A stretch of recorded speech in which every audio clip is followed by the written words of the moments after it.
आखिर क्यों भारत समुद्र में छेद करने वाला है? भारत अपने एक फ्यूचर प्रोजेक्ट में समुद्र के अंदर क्या बनाने वाला है?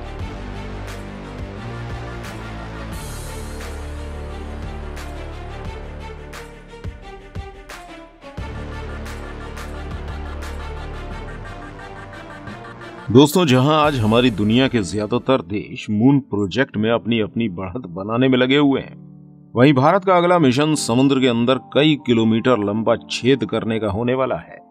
जी हां दोस्तों, जहां दूसरे देश स्पेस और मून में लाइफ के दूसरे कॉन्सेप्ट को तलाश रहे हैं, वहीं हमारा भारत समुद्र को खंगाल रहा है।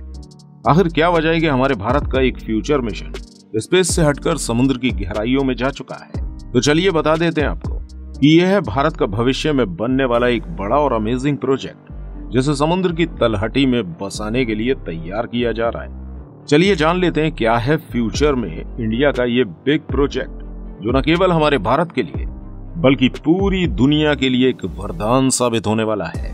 दोस्तों, सबसे पहले तो आपको ये जान लेना चाहिए कि हमारे अपने घरों में इस्तेमाल की जाने वाली इलेक्ट्रिसिटी को हमारे घरों तक पहुंचाने के लिए इसे तैयार करने में पूरे 90% तक कोयले की खपत करी जाती है। और इतने बड़े पैमाने पर कोयले के जलने से निकलने वाली गैसों में कार्बन डाइऑक्साइड और कार्बन मोनोऑक्साइड ही नहीं होती, जिनमें थोरियम और यूरेनियम नाम के रेडियो एक्टिव वेस्ट भी निकलते हैं। कई बड़ी रिसर्च के बाद ये बात सामने आई है कि कोयले से चलने वाले बड़े बड़े पावर प्लांट जहां इलेक्ट्रिसिटी का प्रोडक्शन करते हैं, वहीं इसमें से बड़ी मात्रा में कोयले को जलाने के बाद ही इलेक्ट्रिसिटी जनरेट हो पाती है। इस कोयले के जलने से जहां वायु प्रदूषण होता है, वहीं इसमें कुछ ऐसे रेडियो एक्टिव वेस्ट को भी पाया गया है जो हम इंसानों के लिए आगे आने वाले समय में बहुत बड़े खतरे के तौर पर उभर कर सामने आने वाले हैं। कोयले से बिजली को जनरेट करने की ये तकनीक न सिर्फ हमारे भारत में बल्कि पूरी दुनिया में इस्तेमाल होती है। पूरी दुनिया में बनाई जाने वाली 90% बिजली कोल बर्निंग के बाद ही बनाई जाती है, और इसके बाद निकलने वाली गैसेज में ये रेडियो एक्टिव वेस्ट इतनी बड़ी मात्रा में होता है जितना कि पूरी दुनिया में बम को बनाने और यूज करने के बाद भी नहीं होगा। अब शायद आप हमारी बात समझ गए होंगे कि इस फॉसिल फ्यूल को जलाकर प्रोडक्ट की जाने वाली इलेक्ट्रिसिटी से हमारी पृथ्वी का एटमॉस्फेयर पूरी तरह से बर्बाद हो रहा है, जिसका पूरा असर हम आम इंसानों की जिंदगी पर पड़ रहा है। एक रिपोर्ट के हिसाब से साल 1980 में पाए जाने वाले अस्थमा पेशेंट की तादाद साल 2020 के मुकाबले काफी कम थी। जी हाँ दोस्तों, साल 2020 में अस्थमा के पेशेंट में एक के बाद एक बहुत ज्यादा बढ़ोतरी नोटिस करी गई, और ये बीमारी इतनी ज्यादा फैल गई है कि आज मेट्रो सिटीज के हर दूसरे घर में आपको एक अस्थमा पेशेंट मिल सकता है। वहीं दूसरी तरफ फॉसिल फ्यूल पर हमारी डिपेंडेंसी इतनी ज्यादा बढ़ गई है कि हम एक बड़ी कीमत अदा करने के बाद भी इसे अपने इस्तेमाल के लिए खरीद रहे हैं, और इसे इस्तेमाल करके चाहे वो कोल के फॉर्म में हो चाहे वो फ्यूल के फॉर्म में हो, अपनी ही जिंदगी और अपनी ही दुनिया को बर्बाद भी कर रहे हैं। ऐसे में हमें चाहिए एक ऐसा ऑप्शन जो फॉसिल फ्यूल के बिना ही हमारी रोजमर्रा की सभी जरूरत को पूरा कर सके, जिसके आ जाने से हमारी फॉसिल फ्यूल्स के ऊपर बनी डिपेंडेंसी भी कम हो जाए या फिर खत्म ही हो जाए।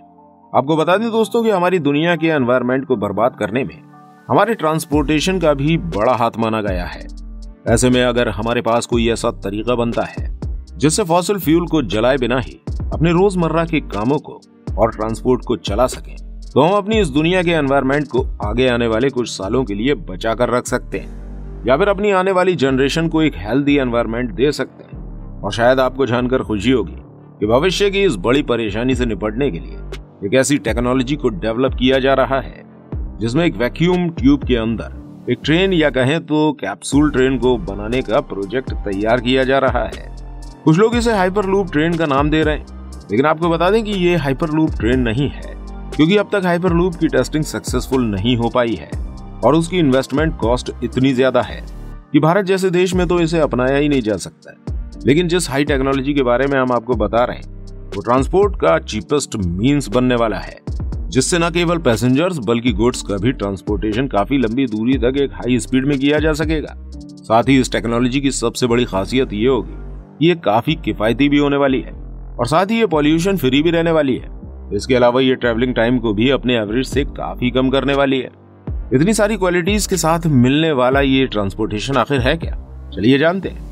नई तकनीक के तहत एक ऐसी सील प्रूफ या एयर टाइट ट्यूब बनाने और उसके अंदर एक वैक्यूम ट्रेन को चलाने की कवायद जारी की जा रही है, इस वैक्यूम ट्रेन और एयर टाइट ट्यूब को बनाने के लिए सबसे ज्यादा जरूरी चीज है इसका स्ट्रेट लाइन में बनना। जी हाँ दोस्तों, इसे हम रोड्स की तरह या फिर ट्रैक्स पर दौड़ती रेल की तरह घुमाव नहीं दे सकते। किन्हीं खास वजहों से इसे बिल्कुल स्ट्रेट लाइन में ही बनाना होगा, जिसके लिए हमारे इंजीनियर्स ने भारत के आसपास मौजूद सी एरिया यानी कि अरब महासागर या फिर हिंद महासागर को इस्तेमाल करने का सोचा है। यानी कि इन समुद्रों की गहराई में एयर टाइट या फिर वैक्यूम ट्यूब्स काफी लंबी दूरी तक डाली जाएगी, जिसमें वैक्यूम ट्रेन चलाए जाने का प्रोजेक्ट बनाया जा रहा है। इस ट्रेन के पानी में चलने का सबसे बड़ा फायदा ये होगा कि यहाँ हमें ट्रैफिक की समस्या का बिल्कुल भी सामना नहीं करना पड़ेगा और आप सुपर से भी सुपर फास्ट स्पीड से अपनी डेस्टिनेशन तक बिना रुकावट के पहुंच पाएंगे। अब आप सोच रहे होंगे कि भला इस तरह की ट्रेन और ट्यूब कैसे इजाद किए जा सकते हैं, तो चलिए आपको इस ट्रेन के फाउंडेशन आइडिया के बारे में बता देते हैं। आपको स्पेस ट्रेवलिंग या फिर रॉकेट प्रोसेसिंग के बारे में तो पता ही होगा। इससे आपको अपनी अर्थ की ऑर्बिट में पहुंचने के लिए अपनी ही पृथ्वी के एटमॉस्फेयर के अगेंस्ट एक पावरफुल फोर्स बनाना पड़ता है और इसी फोर्स की मदद से हम ग्रेविटेशनल फोर्स के अगेंस्ट जाकर अपने एटमॉस्फेयर को पार करते हुए अपनी पृथ्वी की ऑर्बिट या फिर स्पेस में पहुंच जाते हैं। हालांकि एटमॉस्फेयर में मौजूद हवाएं और प्रेशर इस रॉकेट को रिड्यूस करता है, लेकिन रॉकेट के अंदर मौजूद फ्यूल को भारी मात्रा में जलाने पर निकलने वाली गैसेस का लगने वाला फोर्स इतना ज्यादा होता है कि वो एटमॉस्फेरिक प्रेशर को चीरता हुआ और ग्रेविटेशनल फोर्स को पीछे धकेलता हुआ आगे की तरफ बढ़ जाता है। इसकी दूसरी तरफ अगर ऐसा ग्रह जहां पर ग्रेविटेशनल फोर्स और एटमॉस्फेयर मौजूद नहीं होता है, वहां पर हमें उस प्लेनेट से बाहर जाने के लिए या वहां से स्पेस में आने के लिए इस तरह का हैवी फोर्स लगाने की कोई जरूरत नहीं पड़ती है, जिस वजह से काफी कम फोर्स में ही हमारा रॉकेट या मिसाइल तेज स्पीड में बहुत दूर तक जा पाता है। ठीक इसी कॉन्सेप्ट पर पानी के अंदर इन एयर टाइट ट्यूब्स या कह लीजिए टनल को बनाया जाएगा। इसके बाद इन ट्यूब्स से हवा को पूरी तरह से बाहर कर दिया जाएगा, यानी कि एक तरह से वहां वैक्यूम बना दिया जाएगा। यहाँ पर चलने वाली ये ट्रेन सबसे पहले तो हवा के प्रेशर से बचेंगी और ये ट्रेन इस वजह से कम फ्यूल में तेज स्पीड पा लेगी। वहीं दूसरी बड़ी बात, ये ट्रेन जापान और चीन में चलने वाली मैग्लेव ट्रेन की तरह होने वाली है। उसी के आधार पर ही इन ट्रेन को मैग्नेटिक ट्रैक्स पर चलाया जाएगा। ये ट्रेन बिना पहियों के और बिना रेलवे ट्रैक के चलने वाली है। इसी वजह से इसे व्हील्स और ट्रैक से मिलने वाले फ्रिक्शन से भी सामना नहीं करना पड़ेगा और ये ट्रेन बिना पहियों के मैग्नेटिक ट्रैक्स पर फ्लोट करती नजर आएगी, बिना एयर रेजिस्टेंस और फ्रिक्शन के विरोध को न झेलते हुए। ये वैक्यूम ट्रेन मैग्लेव ट्रेन की 581 किलोमीटर प्रति घंटा की रफ्तार को काफी पीछे छोड़ती हुई लगभग 4000 किलोमीटर प्रति घंटे की रफ्तार से चलने की बात कही जा रही है और इस ट्रेन के पब्लिक ट्रांसपोर्ट के रूप में तैयार किए जाने के बाद इससे किया जाने वाला ट्रांसपोर्ट, चाहे वो पैसेंजर हो या फिर गुड्स का, बेहद सस्ता और सुपर फास्ट होने वाला है। इसमें लगने वाला कम फ्यूल और कम टाइम ही इसे आने वाले समय का सबसे सस्ता और सबसे तेज ट्रांसपोर्ट बनाने वाला है, क्योंकि ये ट्रेन 4 घंटे के सफर को केवल आधे घंटे के सफर में बदलने वाली है। हालांकि इस प्रोजेक्ट को पूरा होने में अभी काफी समय लगने वाला है, क्योंकि इस समय हमारे इंजीनियर्स के पास वैक्यूम ट्यूब्स या टनल बनाने की टेक्नोलॉजी मौजूद है। वहीं मैग्लेव ट्रेन बनाने की टेक्नोलॉजी भी हमारे इंजीनियर्स के पास है, लेकिन समुद्र में टनल को इंस्टॉल करना हमारे वैज्ञानिकों के लिए एक बहुत ही बड़ी समस्या के तौर पर सामने खड़ा है। हालांकि इन टनल्स का प्रोडक्शन लैंड एरिया में ही किया जाएगा, जिसके तैयार होने के बाद ही ये समुद्र में इंस्टॉल करी जाएंगी। लेकिन समुद्र में उठने वाले बड़े तूफानों, सुनामी और वहां आने वाले भूकंपों से इन टनल्स को कैसे बचाया जाए, ये अभी हमारे इंजीनियर्स के लिए काफी बड़ी समस्या बना हुआ है। इसके साथ ही समुद्र की गहराई में मौजूद वाटर प्रेशर भी एक बड़ी समस्या के रूप में हमारे इंजीनियर्स के सामने मौजूद है, क्योंकि समुद्र के इस एरिया में लगभग 380 एटमॉस्फेरिक प्रेशर की मौजूदगी होती है।